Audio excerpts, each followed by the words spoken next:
여러분, 미운 오리 새끼 이야기를 아십니까? 그 아기 오리들 사이에 들어간 아기 백조에 관한 이야기입니다.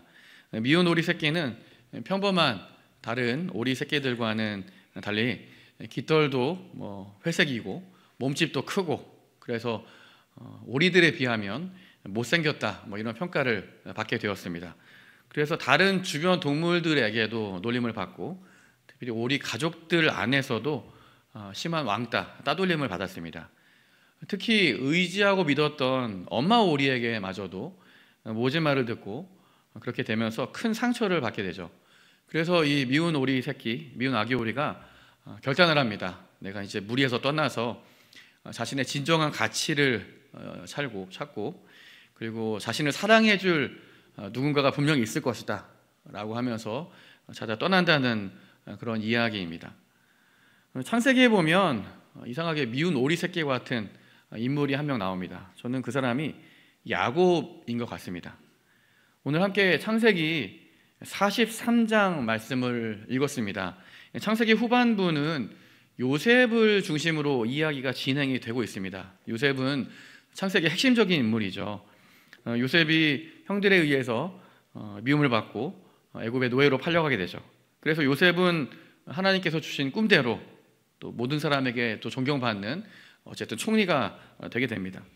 요셉 덕분에 야곱의 가족들이 가뭄의 위기 가운데서 살아날 수 있게 되고, 또 요셉을 통해서 애굽에 정착하게 되면서 이제 이스라엘 민족이 되는, 가족에서 민족이 되는, 그렇게 번창하게 되는 그런 기틀을 마련하게 됩니다. 여러분, 그렇다면 여기 지금 이제 그림이 나와 있는데, 여러분 창세기 후반부의 중심 인물은 과연 누구일까요? 퀴즈로 내야 될까요? 요셉일까요? 야곱일까요? 여러분, 요셉이 아니라 야곱을 중심으로 이 창세기는 읽어야 됩니다. 여러분, 우리가 말다시피 아브라함의 하나님, 이삭의 하나님, 야곱의 하나님, 이런 표현들이 자주 등장하잖아요. 창세기에는 아브라함과 이삭과 야곱을 중심으로 읽어야 됩니다. 그럼 요셉은 뭐냐? 요셉은 어떤 브릿지 역할, 다리 역할을 하는 그런 인물로 보시면 돼요. 창세기에서 출애굽기로 자연스럽게 연결되기 위해서 요셉이라는 인물을 하나님이 쓰신다라는 그런 의미로 보면 됩니다. 실제로 창세기 36장을 보면 그 에서, 그러니까 야곱의 형이었던 그 에서, 에돔의 족보에 대해서 이야기를 하고 있습니다. 그리고 그 뒤에 이어서 37장에서는 그 에서의 족보에 이어서 야곱의 족보에 관한 이야기를 다루어야 합니다. 그래서 창세기 37장 1절과 2절 말씀을 보시면 이렇게 돼 있어요. 야곱이 가나안 땅, 곧 그의 아버지가 거류하던 땅에 거주하기 시작했는데, 그래서 야곱의 족보가 이러하니라, 이렇게 이제 시작이 돼요. 그러면 마치 이제 족보 이야기를 시작했으니까 우리 앞에 이제 에서의 족보나 다른 보통 족보와 같이 누가 누구를 낳고 이런 이야기가 시작돼야 되지 않습니까? 근데 갑자기 이제 요셉의 이야기를 하고 있어요. 물론 하나님이 이제 창세기 37장 이후에 유다 이야기도 나오고 또 요셉의 이야기도 나오지만, 하나님이 요셉에게 좀 꿈을 주시고 또 요셉이 총리가 되고 또 형들을 만나게 되고 이런 과정들도 물론 중요합니다. 하지만 결국은 야곱의 온 가족, 그러니까 이스라엘의 온 이 민족 가족이 애굽으로 이주하게 되는 이것을 설명하기 위해서 요셉의 이야기가 등장을 한 거예요. 실제로 그러니까 야곱의 이야기가 이제 창세기 후반부의 중심입니다. 창세기 50장을 보시면 오늘 함께 읽은 말씀이 이제 창세기 바이블 타임 오늘 말씀이 창세기 48장부터 50장까지인데요. 50장 말씀을 보시면 50장은 그 요셉이 죽으면서 그 많은 사람들에게 유언을 남기면서 창세기가 마무리됩니다. 하지만 사실 창세기 50장 전체를 보면 요셉의 이야기는 되게 부분이고요. 대부분의 이야기는 야곱의 죽음에 대해서 다루고 있습니다.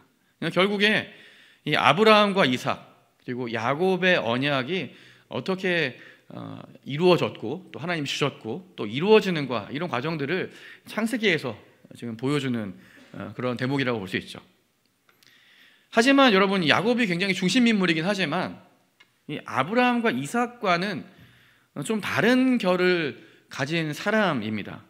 이 야곱은 하나님을 좀 신뢰하는 것 같으면서도 또 한편으로는 너무 좀 세속적이고 인간적인 모습으로 살기 때문입니다. 야곱은 실제로 자기가 얻기를 원하는 것이 있다면 그걸 위해서 수단과 방법을 가리지 않고 그것을 얻기 위해 살아왔습니다.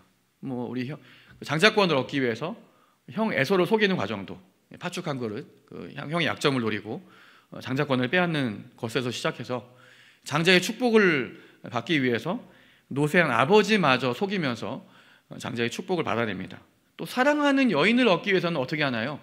비록 그것은 사실 라반에게 이용을 당한 것이다, 뭐 이렇게 할 수도 있지만 7년을 또 14년을 하루처럼 여기면서 정말 머슴처럼 열심히 일했습니다. 이게 다 이 모든 것이 야곱이 자기가 원하는 것을 얻기 위한 그런 열심이었었어요. 나중에 보면 야곱이 이제 라반의 집에서 일을 하면서 자신의 재산을 불리기 위해서 그 양과 염소, 이 가축들을 불리는 방법도 좀 특이합니다. 사실 왜 이렇게 했는지 저는 아직도 이유를 모르겠어요. 성경에 보면 버드나무, 뭐 살구나무, 단풍나무 가지를 가져다가 껍데기를 벗겨서 뭐 양들이 이렇게 교미할 때 그 앞에 갖다 놓는다고 이렇게 돼 있는데, 이게 사실은 아무리 생각해도 그냥 미신적인 어떤 그냥 야곱이 알고 있는 아마 그냥 민속적인 방법이었던 것 같아요. 어쨌든 수단과 방법을 가리지 않고 야곱은 자기가 원하는 것을 얻기 위해서 노력했던 사람입니다. 여러분, 실제로 여러분 야곱이라는 이름의 뜻이 무엇인가요? 야곱이라는 이름의 뜻. 야곱이 태어날 때 그 모습 때문에 야곱이라는 이름이 주어졌거든요. 야곱의 이름의 뜻이 발 뒤꿈치를 잡는 자였었어요. 형 에서가 먼저 태어난 것을 못마땅해 하면서 자기가 먼저 태어나려고 이 발 뒤꿈치를 붙잡았다가 형이 부쑥 나오는 바람에 동생이 된 사람이 야곱이잖아요. 근데 이 발 뒤꿈치를 잡는 자라는 야곱의 이름에는 또 다른 뜻이 있습니다. 속이는 자. 나중에 에서가 자신을 이렇게 속이고 장자의 축복을 받고 이게 도망간 그 야곱을 보면서 그 이름 뜻대로 속이는 자다, 거짓말하는 자다, 그러면서 막 열받는 장면이 나오거든요. 그렇게 여러분 야곱은 약간 믿음의 조상, 이런 아브라함, 이삭의 계보를 잇기에는 좀 뭔가 부족한, 좀 수단과 방법을 가리지 않고 인간적인 그런 데가 좀 가까운 그런 삶을 살아왔습니다. 이런 야곱의 이 악착 같은 이 성품은 가족 관계에도 큰 영향을 미칩니다. 여러분, 사실 야곱이 관계가 좋은 사람이 별로 없어요. 형 에서와는 어떤 관계였나요? 평생 원수처럼 지내야 됐습니다. 사실은 고향으로 돌아올 때도 사실 형 에서가 두려워서 고향으로 돌아오기를 되게 두려워했었죠. 형을 피해서 바단 아람으로 도망갔을 때 그 외삼촌 라반의 집에 지낼 때도 그 집 사람들하고 사실 사이가 좋지 않았어요. 외삼촌 라반, 사촌 형제들하고도 사이가 별로 좋지 않았습니다.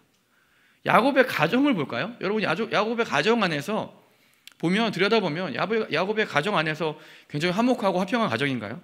그렇지 않습니다. 야곱의 가정 안에서도 이 아내들이나 이 자녀들과의 관계에서도 사실 그렇게 원만하지는 않았던 것 같습니다. 그러니까 가장으로서 또 가족으로서 야곱은 좀 큰 문제가 있었다는 거죠. 그리고 특별히 야곱의 가장 두드러진 문제점은 이 편애였습니다. 편애, 왜곡된 사랑. 자기가 자녀였을 때도 그렇고 또 자기가 가장이 되어서도 그렇고 야곱은 좀 왜곡된, 잘못된 이 사랑 때문에 항상 관계에 문제가 생긴 거예요. 이 아내에 있어서도 여러 아내들이 있었지만 라헬만을 특별히 사랑한 것도 문제였습니다. 특별히 자녀들. 여러분, 자녀들이 많다 보니까 물론 자연스럽게 더 사랑하고 덜 사랑하는 자녀가 생길 수 있죠. 하지만 야곱에게는 좀 정도가 심한 거예요. 이 야곱의 잘못된 사랑이 결국에는 가정의 불화의 원인이 된 것입니다. 여러분, 야곱이 자녀들 중에 누구를 특히 사랑했나요? 요셉을 특히 사랑했습니다. 여러분, 요셉이 형들에게 미움을 받게 된 여러 가지 이유가 있지만 결정적인 이유는 바로 야곱이 요셉에 대한 잘못된 사랑, 편애 때문에 그랬습니다. 야곱이 여러분 요셉에게 무엇을 만들어줬나요?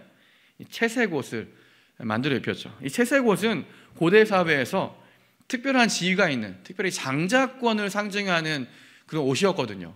그러니까 여러분, 지금 요셉에게 10명의 형이 있었는데 누구에게 장자를 주겠다고 어릴 때부터 지금 야곱의 마음속에 정해놓은 거예요? 요셉에게. 아무 의논도 없이 요셉에게 장자권을 주겠다고 야곱 혼자 결정하고 이렇게 채색옷을 입힌 거예요. 결국에 이것이 빌미가 돼서 요셉이 이렇게 정말 어떻게 보면 그렇게 어렵고 힘들고 불행한 인생의 시작이 되었다. 또 야곱에게는 그렇게 이것이 빌미가 돼서 야곱이 그렇게 사랑하던 요셉과 헤어지게 되는, 생이별하게 되는 그런 원인이 되었다라고 볼 수 있는 것이죠. 이제 시간이 지났습니다. 지금 이제 가나안 땅에 살고 있는 이 야곱의 가정에 큰 위기가 찾아왔어요. 오늘 43장의 말씀인데요. 이 지역에 큰 가뭄이 시작이 되면서 먹을 것이 떨어진 거예요. 물론 이것은 뭐 야곱의 가정뿐만이 아니라 그 근방에 있는 모든 지역이 가뭄이었고 기근이었기 때문에 자연적으로 당한 위기였습니다. 야곱은 애굽으로 가면 곡식이 있다, 먹을 것이 있다, 이런 소문을 듣고 양식을 구하기 위해서 이 아들들을 애굽으로 보내게 됩니다. 하지만 애굽에 도착한 형들이 여러분 어떻게 되었습니까? 거기서 애굽을 정탐하러 온 스파이, 정탐꾼이다, 이런 의심을 받게 돼요. 물론 사실 애굽의 총리가 돼 있었던 요셉이 형들을 이제 알아보고 형들을 시험하기 위해서 벌인 일이었습니다.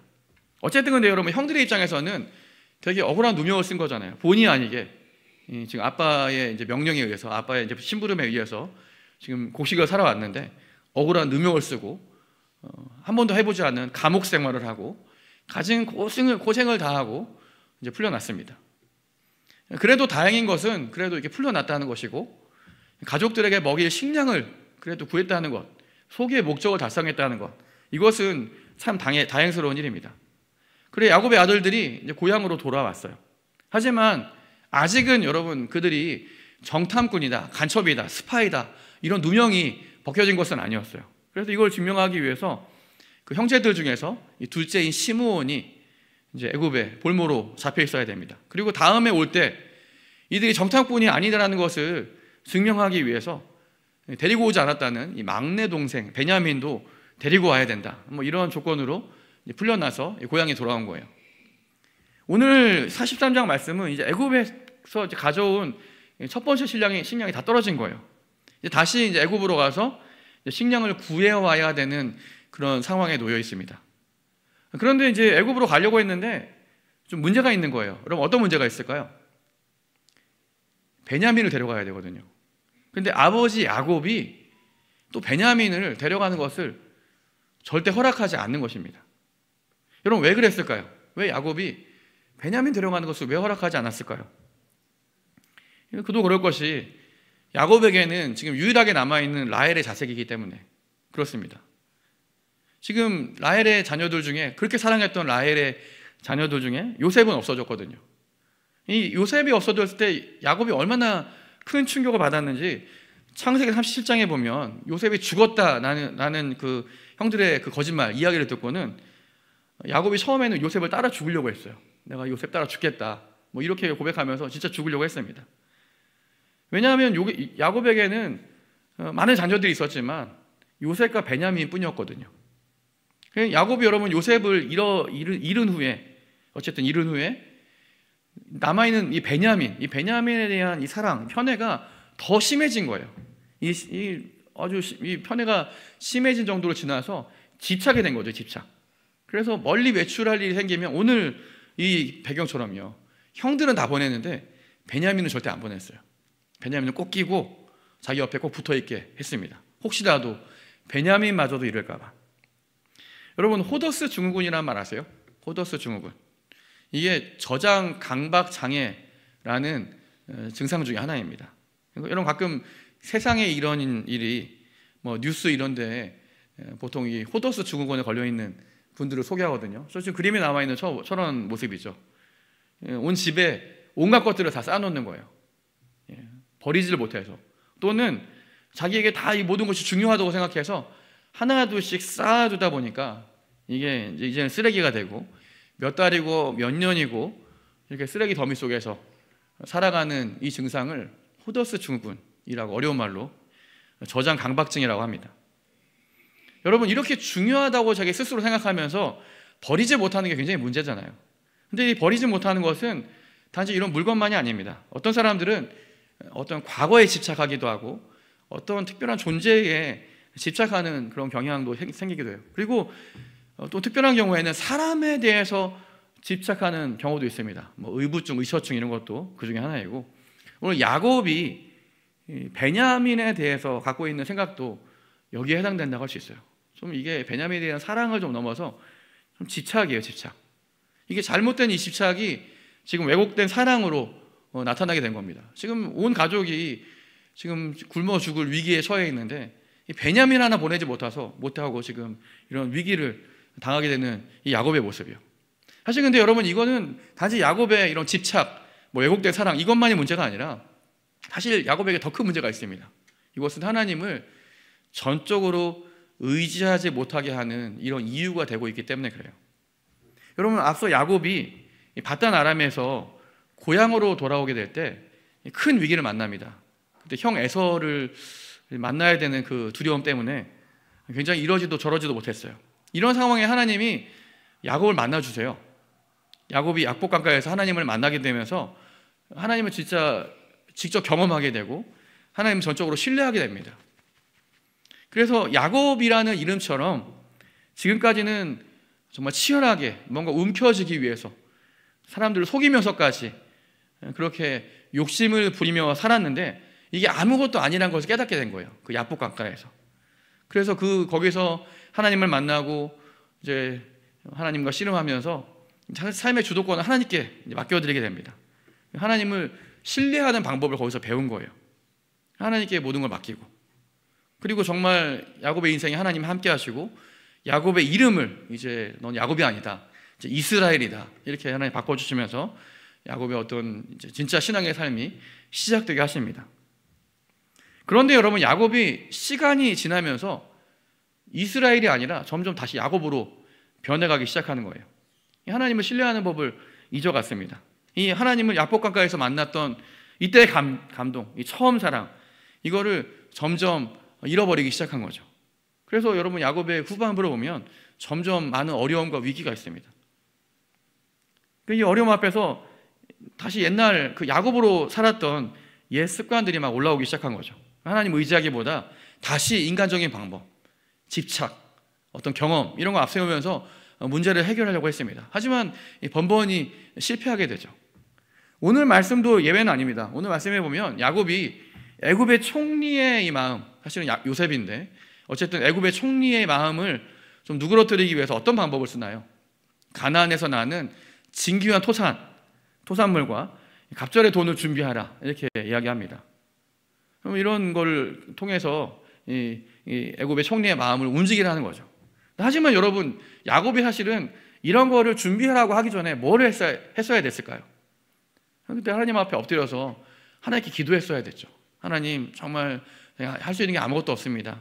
하나님 의지하고 하나님 붙들어야 되는데, 근데 하나님만 전적으로 신뢰해야 됐는데 지금 야곱이 아직 하나님을 신뢰하지 못하고 있는 거예요. 여러분, 왜 하나님을 신뢰하지 못할까요?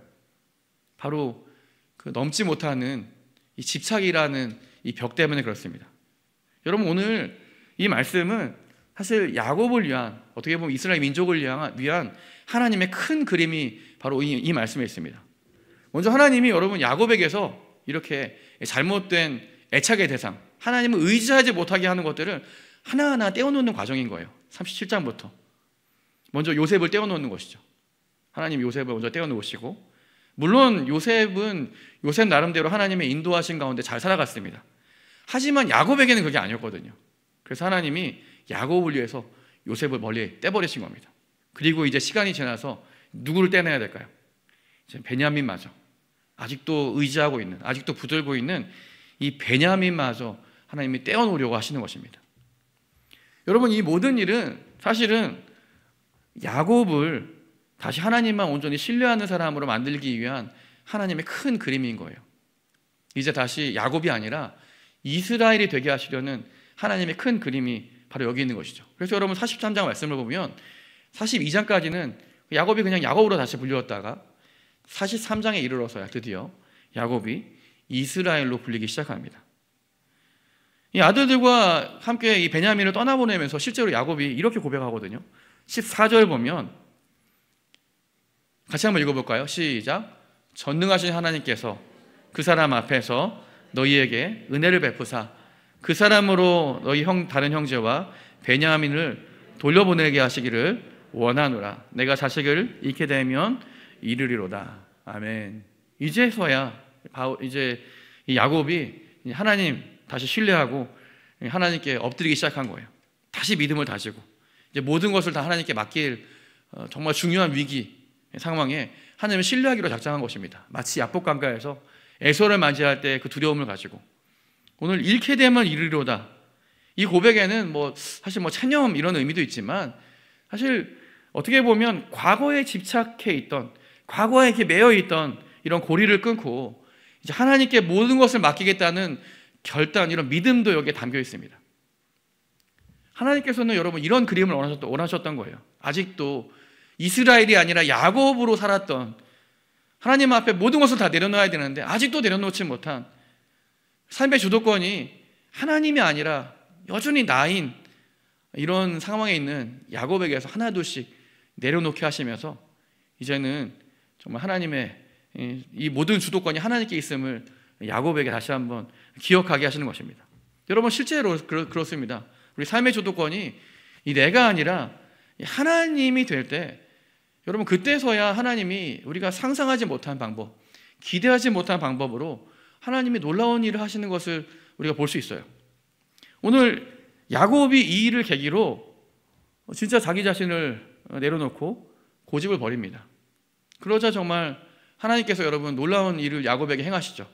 애굽에 남겨져 있는 시므온도 돌려보내시고 베냐민도 돌아오게 하십니다. 그리고 여러분 무엇보다 어떤 일이 일어나나요? 야곱에게 있어서는 기적과 같이 죽었다고 생각했던 요셉까지도 돌아오게 하시는 거예요. 이게 바로 이제 창세기의 야곱의 스토리이죠. 여러분 아브라함도 마찬가지였어요. 아브라함도 하나님이 아닌 이삭에게 집착하려고 할 때가 있었습니다. 그때 여러분 하나님이 아브라함에게 어떤 일을 행하시나요? 이삭을 번제로 바치라. 하나님 그렇게 말씀하십니다. 아브라함도 그 믿음으로 시험을 당할 때가 있었다고요. 그때 이삭에 대한 집착을 버리고 내려놓고 하나님의 뜻을 온전하게 신뢰하게 됐을 때, 그때 여러분 여호와 이레, 하나님이 드디어 하나님이 내 삶에 준비하시는구나, 하나님이 일하시는구나, 하나님이 역사하시는구나, 이런 사실들을 아브라함이 고백하고 깨닫게 되죠. 여러분 온전한 진짜 하나님의 은혜를, 하나님 일하심을 경험하기 위해서는 우리 하나님을 의지하지 못하게 하는, 여러분 그걸 다 내려놓아야 됩니다. 그래야 정말 우리가 여호와 이레, 하나님이 준비하심을 경험하고, 여호와 니시, 하나님께서 승리하게 하심을 경험하고, 여호와 라파, 하나님의 치유하심을 경험하게 하시기 때문입니다. 오늘 14절에서 여러분 이 이스라엘 야곱이 하나님을 이렇게 부르는 것을 다시 한번 주목해 볼 필요가 있어요. 14절에서 전능하신 하나님 이렇게 부르거든요. 전능하신 하나님이란 말이 엘샤다이라고 성경에 표현되어 있어요. 엘샤다이, 전능하신 하나님, 이런 뜻이거든요. 이 엘샤다이라는 표현이 창세기에는 6번 정도 나오는 특별한 표현입니다. 이게 언제 나오냐면 하나님이 아브라함과 언약을 맺으실 때 자신을 처음으로 엘샤다이라고 소개하세요. 나는 전능한 하나님이다. 그러니까 언약을 맺으실 때 특별한 장면에서 하나님이 하나님 자신을 엘샤다이로 소개를 하세요. 야곱에게는 이제 고향으로 돌아오는 길에 야복강가에서 하나님을 만날 때, 그때 역시 엘샤다이라고 하나님을 소개하십니다. 천지의 주제이시고 언약을 온전히 이루시는 능력의 하나님, 이런 뜻이 엘샤다이죠. 저는 이 말을 좀 더 우리의 좀 와닿게 해석을 한다면, 우리 하나님은 어떤 하나님이세요? 우리의 생각보다, 우리가 정말 기도한 것보다 더 넉넉하게 하시는 하나님, 우리의 정말 우리 기도하는 것 이상으로 모든 필요를 채우시는 하나님, 여러분 그게 바로 우리에게 엘샤다이 하나님이십니다. 여러분 그때는 여러분 엘샤다이 하나님이 엘샤다이 하나님인데, 여러분 내 힘만, 내 지혜 의지해서 무엇이 나타나겠습니까? 아무것도 아니잖아요. 그냥 우리는 그냥 다람쥐 쳇바퀴 돌듯이 그냥 우리의 일상을 살아갈 뿐입니다. 그러니까 내 삶의 주도권을 내가 쥐고 있으면 그냥 우리의 일상밖에 반복이 안 되는 거예요. 하지만 전능하신 하나님, 우리 엘샤다이 하나님, 하나님께 우리의 모든 것을 맡기면 우리가 상상한 것보다, 우리 기대한 것보다 더 놀라운 방법으로 하나님이 우리의 모든 필요를 채우신다는 하나님의 약속의 이름이죠. 약속의 말씀. 말씀을 정리하겠습니다. 여러분 하나님만 온전히 신뢰하기를 원하시는 거예요. 전능하신 하나님. 여러분, 우리 하나님은 전능하신 하나님이 되십니다. 지금까지 우리가 어떻게 보면 하나님을 온전히 의지하지 못했던 이유는 우리가 하나님이 아니라 너무나 다른 것을, 또 다른 우리 존재들을 너무나 의지하고 신뢰하는 그런 존재들이 있기 때문에 그래요. 여러분, 지금까지 우리가 정말 쥐고 있었던 것들, 놓지 못하던 것들이 있다면 좀 다 내려놓고 정말 전능하신 하나님 우리 바라보고 의지해야 됩니다.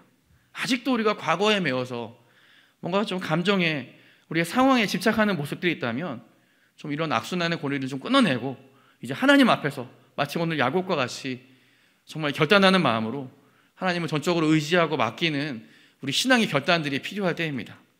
여러분, 오늘 함께 다시 한번 우리 자신들을 한번 돌아보세요. 우리 하나님만, 이 전능하신 하나님만 의지하게 못하는 것이 무엇입니까? 무엇이 여러분 전능하신 하나님 바라보지 못하게 만들고 있나요? 정말 오늘 하나님이 우리에게 엘샤다이 하나님 되신다고 약속하십니다. 정말 우리의 부족함을 능히 채우실 수 있도록, 우리 하나님이 우리에게 정말 전능하신 하나님이 되실 수 있도록 우리가 정말 우리 주인 삼았던 모든 것 다 내려놓고 우리 온전히 신뢰하며 은혜롭게 결단하며 우리 믿음으로 살아가는 우리 모든 성도님들 되시기를 주님의 이름으로 축원합니다.